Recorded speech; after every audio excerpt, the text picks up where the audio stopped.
자, 오늘은 열왕기상 19장 9절에서 18절까지의 말씀을 나누겠습니다. 이 시대의 남은 자들이라는 제목으로 하나님의 말씀 선포하겠습니다.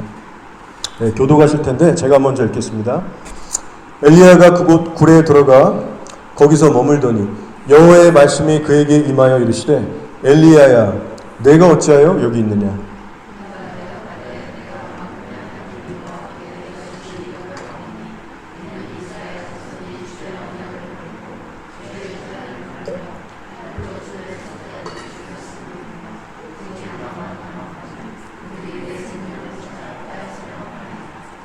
여호와께서 이르시되 너는 나가서 여호와 앞에서 산에 서라 하시더니 여호와께서 지나가시는데 여호와 앞에 크고 강한 바람이 산을 가르고 바위를 부수나 바람 가운데 여호와께서 계시지 아니하며 바람 후에 지진이 있으나 지진 가운데에도 여호와께서 계시지 아니하며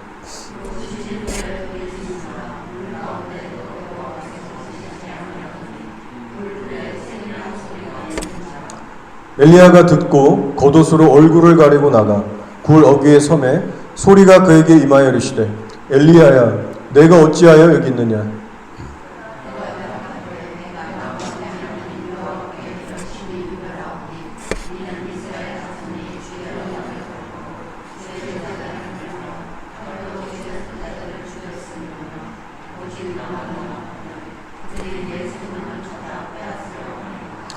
여호와께서 그에게 이르시되 너는 내 귀를 돌이켜 광야를 통하여 다메섹에 가서 이르거든 하사엘에게 기름을 부어 아람의 왕이 되게 하고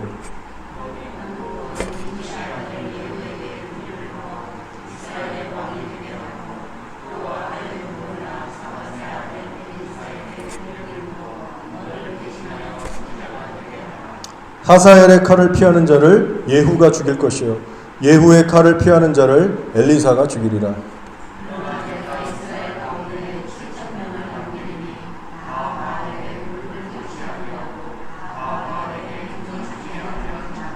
아멘. 예, 이번 주에 참 충격적인 소식을 듣게 됐습니다. 여러분 다 아시는 분일 거예요. 김하중 대사라는 분을 아십니까? 김하중 대사. 예. 하나님의 대사라는 유명한 그 책도 쓰셨고 저도 당연히 읽어봤고 아마 여러분도 읽어보셨을 겁니다. 예, 한국 교계에서 워낙 유명한 장로님이시고 현재 그 온누리교회 장로님으로 계시죠. 근데 최근에 이분이 어느 교회에 이제 초청을 받아서 청년들에게 이제 설교를 전하게 되셨습니다. 어떤 교회였냐면 그 온누리 출신의 목사님이신데 원유경 목사님이라고 이 여자분 있으세요. 머리 짧게 이렇게 컷하신 분. 포드처치라고 있는데 이제 그 교회 청년들을 대상으로 해서 장로님이 이제 말씀을 전하셨어요. 근데 청년들한테 어떤 얘기를 전했냐면 이런 얘기를 했습니다. 우리나라의 이제 역대 대통령들이죠. 김대중, 노무현, 그리고 이재명. 지금 현 정권인데 이 사람들은 훌륭한 분들이다. 김대중, 노무현 이분들은 대학도 나오지 않았지만 얼마나 훌륭한 분들이냐. 인생 시시하게 살지 않았다. 이재명 대통령도 어릴 때 얼마나 고생 많이 하셨냐. 근데 그 가난과 어려움을 다 뚫고 이렇게 됐지 않느냐. 좀 충격적이더라고요. 어떻게 이분의 입에서 이런 말이 나올 수 있을까? 많은 성도들이 지금 되게 당황스러워하고 있습니다. 그 소식을 이번 주에 들었을 때 이런 생각이 들더라고요. 아니 이 사람의 정체는 도대체 뭐지? 하나님을 믿는 사람이 저런 말을 한다고? 며칠간 계속해서 머리에 맴돌았습니다. 이해가 도저히 안 가더라고요. 이런 질문을 해보게 됐습니다. 김하중 장로를 보고서 과연 이 시대에 남은 자라고 할 수 있을까? 남은 자라고 할 수 있을까? 오늘은 여러분과 함께 이 남은 자라는 주제에 대해서 나눠보려고 합니다. 성경에서 말하는 남은 자라는 이들은 어떤 자들을 얘기하는 건지, 그리고 우리는 과연 그 남은 자에 포함되고 있는 성도들인지, 이거에 대해서 한번 좀 고민하고 나눠볼까 합니다. 자, 엘리야의 시대에는 이스라엘이라는 나라였지만 거의 국교 수준으로 이 바알 숭배가 퍼져 있었던 때입니다. 뭐 거의 바알이 국교라고 말할 수 있을 정도로 심히 부패했던 시절이었어요. 아합 당시의 이스라엘 인구 수를 우리가 뭐 정확히 알 수는 없지만 최소 몇십만에서 100만 이상, 뭐 어떤 사람은 200만도 잡는데 아마 100만에서 200만 사이였을 겁니다. 자, 그 중에서, 그 인구 중에서 하나님께 인정받았던 신앙인들의 숫자가 7,000명밖에 안 됐다는 거예요. 전체 인구수로 따질 때 매우 적은 숫자입니다. 7,000이라는 숫자가. 그러니까 이런 거예요. 길거리에서 만나는 대부분의 사람들이 하나님과 바알을 겸해서 섬기고 있거나 아니면 대놓고 바알만 섬기고 있던가, 둘 중에 하나였습니다. 어느 쪽이 됐든 하나님께서 받으실 수가 없는 바알에게 무릎 꿇은 백성들이었습니다. 그러니 그들의 이 영적 상태는 뭐 말할 것도 없이 망가져 있었겠죠. 영적으로 완전히 까막눈이 돼서 지금 이스라엘의 이 나라의 상황이 어떻게 돌아가고 있는지, 하나님께서 얼마나 자기들에게 진노하고 계신지, 나라가 어떻게 망해가고 있는지 전혀 감각들이 없었습니다. 그러니 여러분 생각해 보세요. 그런 영적으로 죽어있는 국민들, 백성들 틈 속에서 하나님의 이 7천의 남은 자들이 같이 부대끼며 살아갔거든요. 그러니까 얼마나 그들의 마음이 괴롭고 힘들었겠습니까? 친구를 제대로 사귈 수 있어요? 뭐 얘기를 제대로 할 수 있어요? 통하는 사람이 없잖아요. 예를 들면 동네 사람들이 뭐 정자 같은 데 모여서 335 모여서 이제 수다를 떤다고 한번 가정을 해보죠. 근데 대부분 그 동네 사람들은 바알에게 무릎 꿇은 사람들입니다. 모여서 이런저런 일상의 얘기들을 하는데 갑자기 하나님을 잘 믿고 있는 성도가 예를 들어 이런 얘기를 하는 거죠.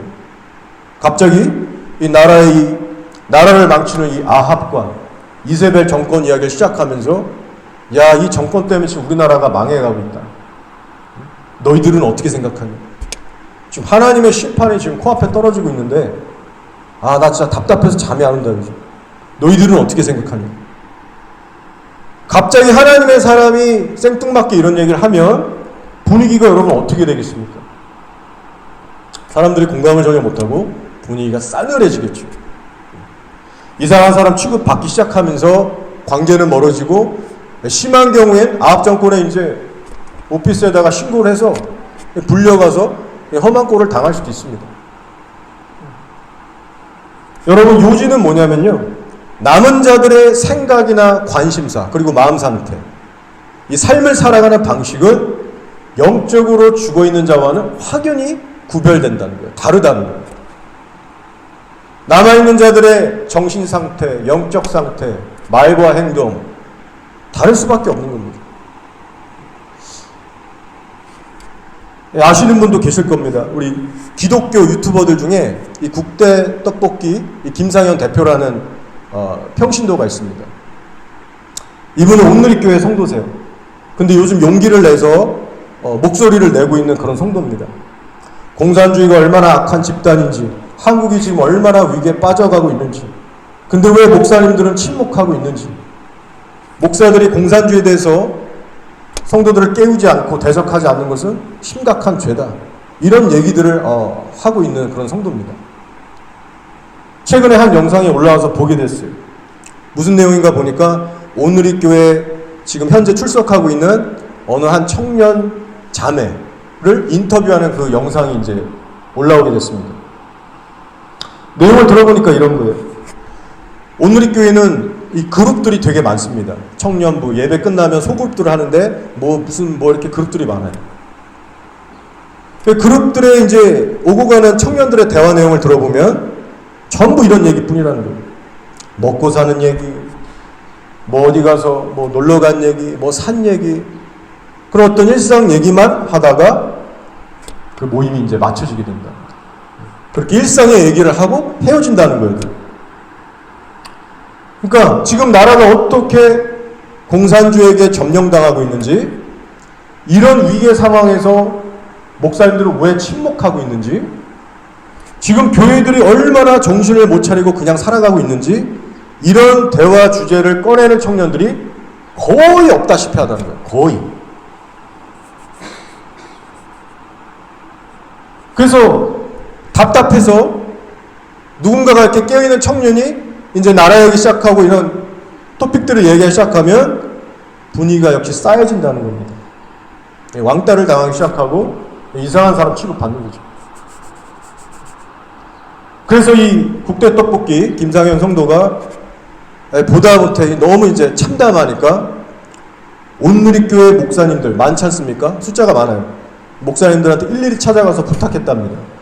목사님들 제발 지금 나라가 이 지경이 됐는데 청년들 좀 깨워주십시오. 공산주의에 대해서 좀 교육해 주시고 하나님의 바른 가치관으로 지금 잠자고 있는 영혼들을 좀 깨워주십시오. 청년들이 너무 모릅니다. 간절하게 부탁을 했다는 거예요. 근데 반응하는 목사들이 없었답니다. 한 명도. 목사님들이 하는 얘기가 괜히 그런 얘기하면 이 회중 가운데 좌파의 성향을 가진 이런 교인들 상처받고 교회 떠난다. 분열돼서 안 된다. 그렇게 할 수 없다. 그게 침묵의 이유라고 설명을 하더라고요. 제가 이 얘기를 듣는데 야, 그나마 깨어있고 괜찮다라고 하는 이 온누리교회가 이 정도였구나. 막상 뚜껑을 열어보니까 와, 정말 이 정도였구나. 현 정권을 지지하는 장로가 있질 않나? 목사들은 좌파 교인들 상처받고 떠날까봐 입 닫고 있고, 지금 하나님 앞에 이게 얼마나 심각한 죄인지를 사역자들부터 깨닫지 못하고 있는 겁니다. 그렇다면 과연 이들을 보고 이 시대의 거룩한 남은 자라고 할 수 있을까? 자, 엘리야 시절에 바알에게 무릎 꿇지 않았던 7천의 성도들이 있었습니다. 그럼 한번 우리 생각해 볼 필요가 있어요. 과연 이 7천의 성도들이 자기가 사랑하는 자녀들한테 지금 시국이 얼마나 심각한지, 얼마나 바알 때문에 하나님의 진노가 이 땅에 임하고 있는지 그 얘기 안 해줬겠습니까? 자녀들을 불러놓고 심각하고 진지하게 신앙교육 했을 겁니다. 얘들아, 지금 이 나라에 무슨 일이 벌어지고 있는지 아니? 아합 정권 때문에 온 나라가 지금 망하고 있어요. 하나님의 진노 가운데 지금 많은 백성들이 죽게 생겼어요. 그러니 너희들도 먹고 사는 데만 치중하지 말고 상한 심령으로 회개하고 부르짖어야 할 때야. 세상 사람들처럼 똑같이 일상 살아가지 마. 지금은 그럴 때가 아니야. 여러분, 이런 얘기를 자녀들에게 안 해줬겠습니까? 반드시 했을 거예요. 반드시. 하나님의 마음으로 자녀들과 나라와 교회를 품은 성도라면 절대로 침묵할 수가 없습니다. 하나님의 성전에, 그때 당시는 교회가 아니라 성전이었잖아요. 하나님의 성전에 제사드리러 오는 백성들이 여전히 있었습니다. 바알을 겸하여 섬겼지만 성전에 제사드리러 오는 지체들, 그 백성들을 만났을 때 과연 이 7천 명의 성도들이 그저 먹고 마시는 얘기, 일상 살아가는 그런 소소한 얘기, 그런 얘기만 하고 헤어졌을까요? 그런 신앙으로 만족했겠습니까? 만약에 그랬다면 하나님께서 보실 때 남은 자들이 아닌 겁니다. 여러분이 이 설교를 들으실 때 좀 심각하게 스스로에게 좀 비춰보셔야 돼요. 나는 과연 남은 자일까? 주님 보시기에. 자, 하나님의 사람 중에 노아가 있습니다. 노아. 자, 노아는 어떤 사람이었냐면 그때 당시에 있어서 거룩한 남은 자였습니다. 노아는 남은 자였어요. 베드로후서 2장 5절에 옛 세상을 용서하지 아니하시고 오직 의를 전파하는 노아와 그 7 식구를 보존하시고 경건하지 아니한 자들의 세상에 홍수를 내리셨으며, 그래서 노아와 노아의 7 식구 총 8명만 남은 자였어요. 나머지는 전부 지옥 같습니다. 온 세상이 죄로 물들어서 하나님의 홍수 심판이 다가오는 그때에 노아는 이 남은 자로서 어떻게 살아갔어요? 말씀해 보니까 노아는 의를 전파했다. 영어 성경으로 보면 그는 프리처였다고 합니다. 프리처. 프리칭은 설교하다예요. 설교하다. 그래서 입을 닫고 있으면 결코 할 수 없는 행위가 바로 이 전파입니다. 프리칭이에요. 이게 뭐냐면 노아는 다가오는 하나님의 심판에 대해서 그리고 그 시대의 죄악에 대해서 절대로 침묵하지 않고 있었다는 겁니다. 그리고 이것이 남은 자들의 특징 중 하나라는 거예요. 외치는 것. 노아가 방주를 어디서 만들었나요? 모든 사람들이 볼 수 있는 산 꼭대기에다 만들었습니다. 어떤 의미예요? 세상을 향한 하나님의 경고와 심판에 대해서 결코 숨기거나 침묵하지 않았다는 의미가 있습니다.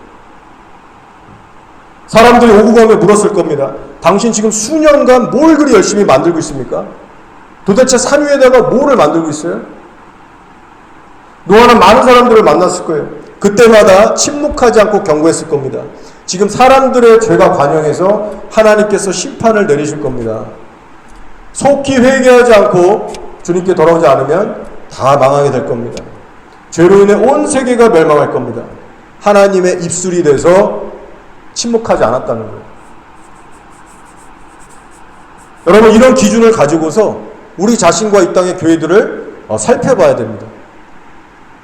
저 같은 목사는 목사로서 외쳐야 될 것을 외치고 있는지, 여러분은 일반 성도로서 외쳐야 될 것을 외치고 있는지, 우리로 하여금 침묵하지 않게 하시고 외치게 하시는 그 성령님과 정말 동행하고 있는지. 여러분, 성령님은 어떤 분이십니까? 성경에 이르기를 성령이 오시면 죄와 의와 심판에 대해서 세상을 책망하시리라 라고 하셨습니다. 책망하실 때는 입을 다물 수가 없는 거예요. 이 시대가 얼마나 악한지, 하나님의 교회들이 얼마나 영적으로 잠들어 있는지, 하나님의 심판이 얼마나 다가오고 있는지 그 일을 말씀하신다는 거예요. 특별히 누구를 통해서 말씀하십니까? 성도들의 입술을 통해 하십니다. 특별히 각 시대 남은 자들의 입술을 통해서 세상과 교회를 책망하시고 깨우시는 일을 하시는 거예요. 각 시대의 남은 자들을 통해서 온전한 진리를 선포하게 하시고 교회의 순수성을 지키게 하시고 다음 세대를 일어나게 하시고 예수님의 나라를 준비하게 하시는 거예요. 그래서 정리하면요, 각 시대의 남은 자들의 첫 번째 특징은 뭐냐면 입을 열어서 하나님의 의를 선포한다는 겁니다. 망해가는 나라와 교회를 보면서 절대로 무관심하거나 침묵하지 않는다는 것이 남은 자들의 특징 중 하나예요. 자, 그러면 여기서 한번 반대로도 한번 생각해 보시기 바랍니다. 반대로, 거꾸로. 성령님께서는 우리의 입을 사용하시길 원한다면 이 원수사탄 마귀는 뭐를 원하겠어요? 교회들의 입을 닫게 하기 위해서 안간힘을 쓸 겁니다. 최근에 이재명 정부가 정교 분리를 운운하면서 종교 측은 정치 쪽에 아예 관여하지 마라. 심지어 통일교도 그렇고 이 종교단체 좀만 눈에 가시가 되면 해체시키려고 합니다. 여러분, 이런 일들을 지금 벌이고 있어요. 정교분리의 뜻도 제대로 모르는 것 같죠? 말도 안 되는 궤변을 늘어놓으면서 교회들이 정부에 어떤 쓴소리를 하지 못하도록 교회들의 입을 타겟으로 해서 지금 봉쇄하려는 그런 작전을 벌이고 있습니다. 성령은 우리의 입을 사용하기 원하시는데 사단은 법과 공권력을 다 총동원해서 교회들의 입을 막기 시작하고 있어요. 이게 전 세계의 흐름이고 앞으로 훨씬 더 엄격해지고 무서워질 겁니다. 그래서 충분히 예측해 볼 수 있는 건 뭐냐면 앞으로 교회를 향한 정부의 핍박이 계속해서 거세지잖아요. 그러면 두려워서 침묵하는 성도들이 훨씬 더 많이 늘어나게 될 겁니다. 지금 수준으로 위협해도 지금 많은 목사님들이 두려워서 침묵하고 있는데 지금보다 핍박이 더 세지면 수많은 사역자들과 성도들이 조용하게 입 닫고 살 겁니다. 결국 예수님께 올인하지 않고 생명을 걸지 않고 있는 성도들은요, 사실상 침묵 정도가 아니라 예수님을 등지고 배신하는, 바알에게 무릎 꿇는 날이 반드시 온다는 거예요. 생명을 다해서 신앙생활하지 않는 성도는 바알에게 지는 날이 옵니다. 그리고 그에 따라서 이 땅의 전 세계 교회들도 자연스럽게 두 부류의 교회로 나뉘게 될 거예요. 세상과 타협하지 않고 생명을 다해 목숨을 걸고 진리를 따르고 지키는 교회가 있을 것이고, 반대로는 정부의 감시 통제 받아가면서 적당하게 그들 눈치 보면서 종교생활로 가는 그런 교회 부류로 두 가지의 교회로 나뉘게 될 거예요. 결국 하나님께서 인정하시는 남은 자들의 수는 결코 많지가 않을 겁니다. 그렇기 때문에 여러분도 지금부터 마음 준비하시면서, 단단히 마음 준비하시면서 신앙생활에 여러분의 생명을 거셔야 됩니다. 사실 첫 제자도의 부르심이 생명 걸고 나를 따르라였어요. 그 온전한 부르심으로 이제는 정말 우리가 정신 차리고 돌아가야 될 때입니다. 다가올 세상이 어떤 세상인지를 정말 여러분이 아시면 지금은 어떤 때냐? 영적으로 준비하고 무장해야 될 때입니다. 강인해져야 될 때. 지금 당장 내게 직접적인 핍박이 오지 않는다고 해서 내 일상은 그대로 돌아간다고 해서 여러분 안일하게 쉽게 생각하시면 안 됩니다. 자, 지금 정권을 잡고 있는 이재명은요, 아합보다 훨씬 더 악한 자입니다, 여러분. 얼마나 악한 자인지 몰라요. 자, 아합은 어느 정도였냐? 엘리야가, 하나님이 엘리야를 아합에게 보내셔서 너 하나님께서 심판하실 거야. 따끔하게 경고를 날렸을 때 아합이 뜨끔 찔려서 어떻게 했어요? 하나님 앞에 금식기도 했습니다. 하나님 앞에 정말 풀이 죽어서 겸손하게 빌빌대면서 그 아합도 하나님의 존재를 믿었다는 거예요. 금식기도까지 한 적이 있습니다. 그래서 하나님께서 아합을 보시고 네가 이 아합의 겸비함을 보느냐? 내가 이때 벌을 내리지 않고 그 다음 세대에 내리겠다. 하나님이 아합을 조금이나마 인정해 주셨던 그런 시간대가 있었습니다. 자, 근데 이재명은 악인 중에 악인이에요. 글로벌리스트의, 공산주의자의, 정말 지금 우리나라에서 하는 짓을 보세요. 지금 임기한 지 얼마 안 돼서 급속도로 나라를 완전히 붕괴시키고 있습니다. 뭐를 위한 붕괴냐? 적그리스도의 속국으로 만들기 위해서 기존의 모든 제도와 시스템을 박살을 내고 있는 거예요. 철저한 계획 안에서. 교회들 압수수색했잖아요. 임기 올라가자마자 교회들을 타겟 삼고 압수수색하고 목사들을 감옥에 쳐넣고 지금 계속해서 수위를 올려가고 있습니다. 이런 사람이 지금 우리나라를 다스리고 있는 그런 통치자라는 거예요. 근데 이런 위기의 시국에 성령이 주시는 부담과 고통을 전혀 못 느끼는 그런 성도들이 너무나도 많다는 겁니다. 그 온누리교회 그 김상현 대표가 하는 말이 쫙 그 공동체들을 살펴보니까 나라에 대해서 관심도 없고 뭐 일상만 얘기하는 그런 성도들이 95% 이상이라고 합니다. 좌파들이 95% 이상이고 좋게 봐서 그렇지 그 이상일 것이다. 예수님을 믿는다고 교회 와서 예배드리고 감동의 눈물도 흘릴 수 있지만 왜 이 시국에 성령님의 그 상한 심령을 못 느끼고 있는지. 나라가 망하는 걸 둘째치고 수많은 하나님의 교회들이 영적인 잠을 자면서 하나님 앞에 제대로 회개도 하지 않고 정신 못 차리고 헤매고 있는데 많은 성도들의 마음이 무딘 겁니다. 감각이 없어요. 못 느끼고 있어요.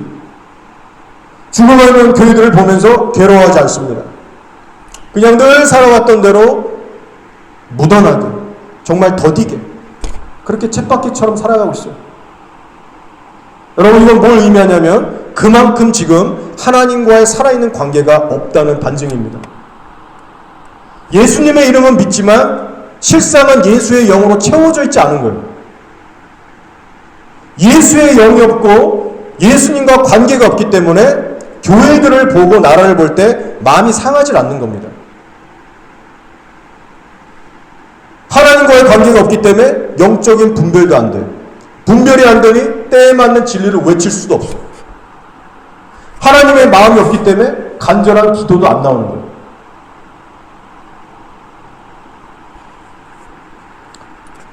자, 그럼 한번 생각해 보자는 거예요. 그러면 과연 어떻게 그런 사람들이 이 시대의 거룩한 남은 자라고 부를 수 있겠는가? 예수 믿고 교회 나온다는 이유만으로는 남은 자가 될 수는 없는 겁니다, 여러분. 악을 악으로 여기지 못하는 성도들, 그리고 악을 선하다라고 여기는 성도들은 하나님의 남은 자들이 아니에요. 자, 이제 다음으로 넘어가겠습니다. 남은 자의 두 번째 특징을 나누겠습니다. 하나님께서 인정하시는 남은 자들에게는 또 어떤 특징이 있는가? 자, 첫 번째는 뭐라고 했냐면 노아처럼 침묵하지 않고 하나님의 의와 다가오는 심판을 선포하는 특징이 있다고 했습니다. 입을 열어서. 자, 남은 자의 두 번째 특징은 뭐냐면 죄에 대한 상한 심령, 죄에 대한 애통함을 가지고 있다는 거예요. 자, 이것은 첫 번째 특징하고 사실상 긴밀히 연결되어 있는 영역입니다. 죄에 대해서 상하고 탄식하는 마음이 있기 때문에 잠잠하지 못하고 외칠 수밖에 없는 거예요. 그래서 연결이 되고 있어요. 자, 아무튼 이 두 번째 특징은요, 하나님 앞에 범죄한 죄들에 대해서 탄식하고 괴로워하는 심령이 있다는 겁니다. 자, 남은 자에 대한 이 대표적인 성경 구절들 중 하나가 에스겔서 9장 4절이에요. 한번 읽어드리겠습니다. 여호와께서 이르시되 너는 예루살렘 성읍중에 순행하여 그 가운데서 행하는 모든 가증한 일로 말미암아 탄식하며 우는 자의 이마에 표를 그려라. 여기서 이마에 표를 받는 자들은 그 시대의 남은 자들을 의미합니다. 이 사람들만 구원을 받는 거예요. 뭐 이 사람들만 하나님께 특별히 쓰임을 받는다, 쓰임의 목적을 얘기하는 게 아니고 이 사람들만 천국 가는 거예요. 남은 자의 의미는 그런 겁니다. 이마에 표를 받는 자들만이 하나님께 신앙을 인정받고 심판을 면하게 되는데, 자, 표를 받는 조건이 뭐라고요? 그 땅에서 행해지는 죄들에 대해서 탄식하고 우는 자들입니다. 자신의 죄를 포함해서 세상과 교회의 죄를 끌어안고 그것을 볼 때 울고 탄식할 수 있는 마음, 애통함을 가진 자들이 하나님께서 이마에 표를 찍어준다는 거예요. 하나님께서 인정하시는 남은 자들입니다. 뒤집어 얘기하면 뭐예요? 죄에 대해서 무관심하거나 무덤덤한 성도들은 남은 자가 아니라는 겁니다. 여러분에게는 이 죄에 대한 애통함이 있으신가요? 죄에 대한 심각하고 이 진지한 그런 신앙생활을 하고 계십니까? 오늘 수많은 사람들이 교회 건물까지는 들어옵니다. 목사님들의 설교를 통해서 하나님이 얼마나 공의롭고 거룩한 분인지를 듣고 있어요. 그런데 자신의 죄에 대해서 정말 울고 탄식하는 애통을 가진 성도들은 극히 드뭅니다. 그리고 한때 그 애통함을 가지고 소유하고 있었을지라도 시간이 흐르면서 그 애통함을 잃어버리는 경우도 많아요. 오랜 세월 끝까지 유지해가는 성도들은 많지가 않습니다. 자, 계시록 11장을 보시면 마지막 때 7년 대환란이 이제 막 시작되기 전에 어떤 일이 벌어지느냐, 하나님께서 이 남은 자들, 거룩한 남은 자들을 측량하시기 위해서 이제 천사들을 통해서 이제 측량하시라는 장면이 나옵니다. 자, 뭐라고 하시냐?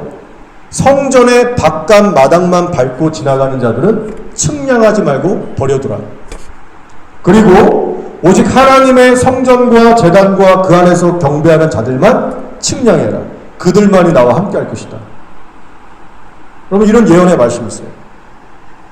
성전의 마당만 밟고 다니는 성도들과 성전 안에서 제대로 예배를 드리고 있는 성도들을 구분하시는 겁니다.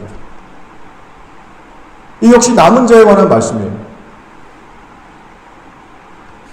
자, 그럼 성전의 마당만 밟는 자들은 어떤 사람들을 의미합니까?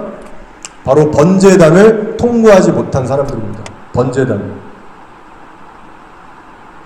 즉 오늘날 교회 건물까지는 오는데 진실한 회개가 없이, 애통함이 없이 교회 출석만 하고 돌아가는 자들이에요.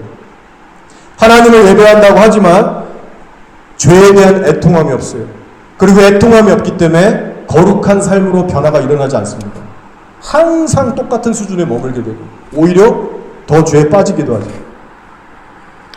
그들을 향해 하나님이 말씀하시기를 교회의 마당만 밟고 가는 자들은 측량하지 마라.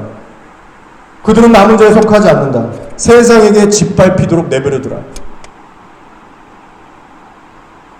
여러분이 두려운 주의 말씀을 들으실 때 나는 지금 어떤 예배를 드리고 있는지, 얼마나 진실한 회개를 드리고 있는지 꼭 한번 점검해 보시기 바랍니다. 하나님의 말씀에 찔림받고 조명받아서 여러분의 죄들이 구체적으로 드러날 때마다 여러분 진실하게 회개하십니까? 그 같은 죄를, 동일한 죄를 반복해서 짓지 않기 위해서 여러분 온몸에 정말 발버둥 치면서 그렇게 침노하는 신앙으로 살고 계십니까? 내가 성전 마당만 밟고 가는 자인지 아닌지를 분별하기 위해선 죄를 대하는 나의 삶의 태도를 면밀하게 살펴보셔야 합니다. 단순히 내가 예수 믿어, 성경 믿어가 아니고 죄를 대하는 여러분의 삶의 모든 중심과 방식을, 그 삶의 스타일을 다 들여보셔야 돼요. 자, 그리고 이어서 하시는 말씀이 뭐냐면 이런 말씀을 주십니다. 내가 나의 두 증인에게 권세를 주리니 그들이 굵은 베옷을 입고 1260일을 예언하리라. 자, 앞서 나온 성전 안에서 진실하게 예배를 드린 성도들, 그 측량줄 안에 들어가는 자들과 이어서 나오는 이 두 증인은요, 영적으로 본질이 같아요. 그 시대의 남은 자들을 의미합니다. 구체적으로 시기적으로 보면 적그리스도가 이제 막 등장하는 그 시즌, 어쩌면 우리 앞으로 20, 30년 모르겠지만 우리 세대가 이 세대가 될 수 있어요. 대환란이 오는 그 시절에 정말 하나님께서 인정하시는 남은 자들에 대한 그런 말씀인 겁니다. 여기서 눈여겨봐야 할 건 이 두 증인이 입고 있는 옷입니다. 옷. 어떤 옷을 입고 있냐면 구체적으로 기록하고 있어요. 굵은 베옷을 입고 있습니다. 굵은 베옷. 굵은 베옷은 일상복이 아니고 잠옷도 아니고 파티복도 아닙니다. 굵은 베옷은 뭐냐면 죄에 대한 상한 심령과 진실한 회개를 뜻합니다. 그래서 이 계시록의 말씀은요, 제가 앞서 말씀드린 에스겔서 말씀, 이마에 누가 표를 받는가, 그 말씀과 연결이 되고 있는 겁니다.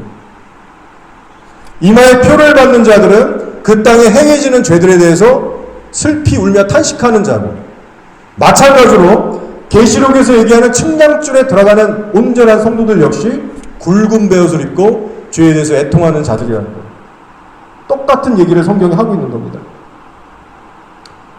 이런 구체적이고 반복되는 말씀들을 통해서 이 시대의 남은 자들에게는 죄에 대한 애통함이 있다. 분명하게 하나님께서 알려주고 계신 겁니다. 그래서 죄에 대한 애통함이 없다면 교회까지는 이렇게 나올지 몰라도 거룩한 남은 자는 아니라는 사실을 여러분이 이 시간에 꼭 가슴에 좀 새기시면 좋겠습니다. 자, 연결되는 말씀 하나를 더 나누고 이제 설교를 정리하고 마치겠습니다. 예수님께서 공생애를 막 시작하셨을 때 초기에 일어난 일입니다. 어느 날 자신이 자라온 나사렛 동네에 들어가셔서 회당에 들어가셔서 설교를 하셨습니다. 그때 이런 메시지를 주셨어요. 내가 참으로 너희에게 이르노니 엘리야 시대에 하늘이 3년 6개월간 닫히어 온 땅에 큰 흉년이 들었을 때 이스라엘에 많은 과부가 있었을 때 엘리야가 그중 한 사람에게도 보내심을 받지 않고 오직 시돈 땅에 있는 사렙다의 한 과부에게 뿐이었습니다. 그리고 나아만 장군 얘기를 들었죠. 자, 엘리야 시절에 이스라엘에 많은 과부들이 있었다고 하십니다. 진짜로 있었던 거예요. 많은 과부들이 있었습니다. 그리고 표면적으로는 그들 또한 이스라엘의 백성이었기 때문에 하나님, 여호와 신앙이 있는 사람들이었어요. 하나님의 존재를 거부하는 이방인이 아니고 하나님의 존재를 믿을 수밖에 없고 율법을 알고 하나님을 나름 예배한다고 하는 그런 사람들이었다는 겁니다. 근데 하나님의 기준으로 보니까 이 예수님의 말씀에 의하면 남은 자들이 아닌 거예요. 믿음이라는, 경건이라는 모양은 갖추고 있을지라도 죽은 믿음이고 죽은 행함이고 하나님께서 받으실 수 없는 바알과 섞인 자들이었어요. 그런 이유로 해서 이스라엘 과부들은 그 극심한 가뭄 속에서 한 사람도 주님의 자비를 얻지 못했다. 한 사람도 하나님의 은혜를 입지 못했다. 그렇게 마치 비꼬듯이 꾸짖듯이 그렇게 말씀하시는 겁니다. 그리고는 이 시돈에 살고 있던 이름 모를 한 이방인 과부 얘기를 꺼내시면서 이스라엘 백성들의 신앙과 비교하시는 거예요. 여러분, 이 말씀 역시 남은 자에 관한 말씀입니다. 남은 자. 엘리야가 시돈에 있는 한 과부를 만나게 됐어요. 찾아가 보니까 형편이 너무 어려운 거예요. 밀가루 한 움큼에 소량의 기름 한 줌밖에 없어서, 그 기름 조금밖에 없어서 마지막으로 빵 하나 같이 만들어 먹고 아들하고 그거 먹고 죽으려고 했다. 엘리야에게 그 얘기를 하는 거예요. 이보다 더 가난할 수가 없는 거예요. 근데 그때 엘리야가 말도 안 되는 뻔뻔한 얘기를 합니다. 빵 만들면 먼저 나한테 줘. 내가 그거 먼저 먹을게. 그리고 나서 너희가 먹을 건 만들어라. 그렇게 하면 이 땅에 비가 다시 내릴 때까지 밀가루와 기름이 결코 떨어지지 않을 거야. 하나님이 말씀하셨어요. 하나님의 이름으로 그 명령을, 그 부탁을 합니다. 과부 입장에서 보면 너무 어이가 없고 욕까지 나올 수 있는 상황입니다. 아니, 하나님의 선지자라고 하는 자가 정말 베껴 먹을 게 없어서 나 같은 다 죽어가는 이 집에 찾아와서 이런 요구를 하나. 화가 나고 욕이 나올 수 있는 말도 안 되는 상황이었던 겁니다. 네가 그러고도 선지자냐? 자, 근데 이 과부는요, 이스라엘의 하나님을 경외하고 신뢰하는 사람이었습니다. 전혀 토달거나 따지지 않고 즉시 순종합니다. 그리고 엘리야의 말처럼 정말 그 기적을 경험하게 되죠. 밀가루와 기름이 떨어지질 않는다. 근데 제가 말씀드리고자 하는 가장 중요한 포인트는요, 이제 이후에 나옵니다. 자, 엘리야가 과부의 집에서 함께 한동안 계속 살게 됐습니다. 근데 어느 날 갑자기 과부의 아들이 심한 중병에 걸리더니 시름시름 앓다가 갑자기 죽어버렸어요. 병명은 성경에 나오지 않지만 갑자기 중병을 얻어서 어느 날 갑자기 죽게 됐다는 기록을 남기고 있습니다. 그리고 그때 과부가 엘리야를 찾아서 어떤 고백을 하느냐. 열왕기상 17장 18절입니다. 여인이 엘리야에게 이르되 하나님의 사람이여, 당신이 나와 더불어 무슨 상관이 있기로 내 죄를 생각나게 하고 또 내 아들을 죽게 하려고 내게 오셨나이까. 무슨 말이에요? 엘리야 당신과 함께 교제하면서 당신이 전하는 하나님의 말씀을 듣다 보니까 내 마음이 이렇게나 찔립니다. 하나님 앞에 지은 죄들이 생각나고 또 생각나고 깨달아져서 마음이 너무 괴롭습니다. 여러분, 지금 이 과부는요, 어떤 단순한 기적만 체험하고 있는 게 아니라 하나님과의 관계에 있어서 가장 중요한, 우리 신앙에 있어서 가장 중요하다라고 할 수 있는 죄의 문제에 대해서 고백하고 있는 겁니다. 이스라엘의 수많은 과부들이 죄에 대해서 깨닫지 못하고 울지 못하고 탄식하지 않을 때 시돈의 이름 모를 한 과부는 자신의 죄 때문에 괴롭다고 호소하고 있는 거예요. 여러분, 이 죄에 대한 애통함이 바로 남은 자의 특징이라는 겁니다. 죄를 미워하시는 성령님과 나 사이에 정말 살아있는 관계가 있다면 우리는 탄식할 수밖에 없어요. 죄에 대해서 무감각할 수가 없다는 거예요. 그리고 그 죄에 대한 애통함은 그 어떤 성령의 기적보다도 우리 성도들에게 가장 필요한 겁니다. 가장 필요한 거예요. 팔복에 예수님께서 애통한 자는 복이 있나니 그들이 위로를 받을 것이며 라고 했습니다. 팔복을 자세히 보시면 기적, 치유, 방언, 예언 이런 것을 하는 자가 복이 있다고 말씀하지 않습니다. 엘리야의 방문을 통해서 이 과부가 얻은 가장 소중한 것은 죄에 대한 강렬한 인식과 진실한 회개였습니다. 그리고 애통했던 과부에게 하나님의 위로가 임하기 시작하는데 병으로 죽었던 아들까지 다시 살려주신 은혜를 베풀어 주시게 되죠. 여러분, 기억하시기 바랍니다. 우리가 앞으로 신앙생활 해나갈 때 우리가 가장 갈망해야 될 우선순위는 그 어떤 기적이 아니고 그 어떤 이 땅의 축복들이 아니고 죄에 대한 상한 심령입니다. 이유가 뭐예요? 바로 죄라는 것은 우리로 하여금 하나님으로부터 멀어지게 만들기 때문이에요. 하나님과 천국으로부터 멀어지게 하는 것이 죄이기 때문에 우리가 짓고 있는 죄들에 대해서 괴로워하고 탄식할 수 있어야 됩니다. 그래야 좁은 길을 걸어갈 수가 있어요. 이제 말씀을 정리하며 마치겠습니다. 여러분, 지금 한국 상황을 볼 때 우리 성도들의 마음이 답답하고 괴로울 때가 참 많습니다. 상황은 갈수록 악화만 되지, 변화의 기미도 보이지 않지, 미래가 너무나 암담해요. 그래서 오늘 말씀에 나온 이세벨을 볼 때, 아니 이세벨을 피해서 도망간 이 낙심한 엘리야를 볼 때 정말 인간적으로 공감이 되고 이해가 갑니다. 자, 근데 우리 하나님은 어떤 하나님이세요? 쉬지 않고 일하시는 분이십니다. 자, 특히 악인에 대한 심판은 시간의 문제지 하나님의 때 반드시 심판하십니다.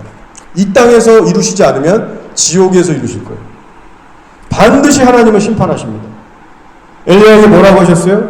하사엘의 칼을 피하는 자를 예후가 죽일 것이요, 예후의 칼을 피하는 자를 엘리사가 죽이리라. 하나님께서 엘리야에게, 낙심해 있는 엘리야에게 자신의 계획을 가르쳐주고 계신 겁니다. 자신의 플랜을. 너를 통해서는 바알과 아세라 선지자 850명 갈멜산에서 걔네 처단하는 게 내 계획이었어. 너는 거기까지야. 애초부터 엘리야를 통해서 나라의 정권이 바뀌고 그런 거 계획하지 않으셨다는 거예요. 앞으로는 내가 하사엘과 예후를 들어서 아합 집안을 계속 심판해 갈 거다. 강도를 높여갈 거다. 절망에 있는 엘리야에게 나는 살아있고 일하고 계획을 갖고 있다. 하나님을 계시한 겁니다. 너 낙심하거나 두려워하지 마라. 아람왕 하사엘과 예후를 심판의 막대기로 두셔서 말 안 듣는 그 고집센 아합 가문을 계속해서 쳐나가십니다. 실제로 후에 전쟁을 일으키셔서 아합의 아들들이 죽어나가게 하시고 이세벨도 절대 살려두지 아니하시고 예후의 손을 빌어서 잔인하게 처단을 하시죠. 예언의 말씀처럼. 결국 하나님의 플랜에 따라서 시간은 좀 걸릴 수 있지만 우리 하나님께서는 항상 일하고 계신다는 겁니다. 우리 눈에는 변화가 안 보이고 미래 소망이 없는 것 같고 절망스러울 수 있지만 실상은 그렇지 않다는 겁니다. 하나님은 신실하고 강력하게 일하고 계십니다. 앞으로 전 세계가 지금보다 더욱더 무법천지가 되고 핍박의 시대가 될 거예요. 그러나 여러분, 그러할 때 두려워하지 마시고 낙심하지 마시고 도망가지 마시고 육신의 눈으로 환경만 바라보지 마시고 믿음의 눈을 두셔서 하나님의 계획과 일하심을 굳게 바라보시길 바랍니다. 그리고 무엇보다 우리가 관심을 가져야 될 부분은 내가 과연 이 시대의 남은 자인가 아닌가입니다. 악한 정권만 바라보지 마시고 내가 하나님 앞에 이마에 표를 받을 자인가, 측량을 하실 때 측량줄에 들어가는 진짜 예배자인가, 그것을 늘 확인하며 살아가셔야 합니다. 내게 죄에 대한 애통함이 있는지, 진실한 회개 삶으로 이어지고 있는지, 내가 성령과 함께한다면 죄와와 심판에 대해서 견디지 못하고 외칠 것인데 내가 그 성령의 입이 되고 있는지, 전도라는 것을 하고 있는지, 주님께서 주신 이런 말씀들을 기준으로 해서 내 자신부터 돌아보면서 주님의 인도하심과 은혜를 우리는 구해야 됩니다. 이 말세 지말의 때에 그저 교회만 다니는 자들이 아니라 하나님께서 인정하시는 거룩한 남은 자들이 될 수 있도록 우리는 우리의 생명을 드리는 신앙생활로 이제 준비해야 될 때입니다. 지금의 때는 성도로서 다가오는 환난을 준비해야 될 때이고 동시에 주님 앞에 깨어서 설 준비를 해나가야 될 때입니다. 하나님께서 버리시고 외면하시는 자들이 아니라 하나님께 속한 남은 자들이 될 수 있도록 여러분 쪽에서 해야 될, 성도 쪽에서 해야 될 최선을 하나님께 드리시기 바랍니다. 환난의 때에 굵은 베옷을 입고 1260일 동안 입을 닫지 않고 하나님의 말씀을 선포하고 예언하리라. 그 두 증인의 영성이 우리한테 지금 들어와야 되는 거예요. 그것이 남은 자의 마지막 때의 모습입니다. 저 여러분 모두가 하루하루 성령님과 동행하면서 그 영적 무장으로 하나님의 입술이 되기를 주님의 이름으로 축복합니다.